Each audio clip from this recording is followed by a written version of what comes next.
वज़ीर आला खैबर पख्तूनख्वा अली अमीन गंडापुर ने कहा है कि इलेक्शन कमीशन ने 25 अरकान को असम्बली में गैर कानूनी तौर पर नशिस्तें दी हैं। गैर कानूनी लोगों को हल्फ नहीं उठाने देंगे। इस मुल्क में बार बार आइन को तोड़ा जा रहा है और अब इंतखाबात मुलतवी कर दिए। इन इक़दामात के खिलाफ भरपूर एहतजाज रिकॉर्ड करेंगे।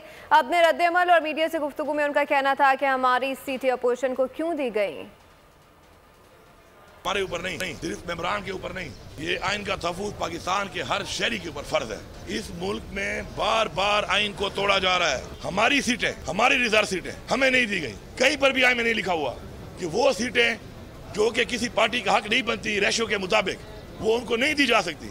हमें नहीं दी जा रही थी, अदालत नहीं दे रही थी, लेकिन किसी और पार्टी को कैसे दी जा सकती है जब उनका आइन के मुताबिक उनका राइट ही नहीं उन सीटों का। हैसियत वज़ीर आला खैबर पख्तूनख्वा कि इस सूबे के अंदर जिस तरह हमारे लीडर ने कहा कि वी विल फाइट, हम इस चीज का मुकाबला करेंगे, हम आखिरी हद तक जाएंगे, हम आखिरी बाल तक मुकाबला करेंगे। हम किसी भी सूरत में अपनी खवातीन की सीटें जो उनका हक है, इस सूबे की खवातीन का हक है, क्योंकि लोगों ने मैंडेट उनकी पार्टी को दिया है, उनके लोगों को दिया है, उनके नुमाइंदों को दिया है।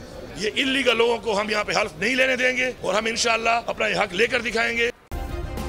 सब्सक्राइब करें और बेल दबाएं ताकि कोई खबर रह न जाए।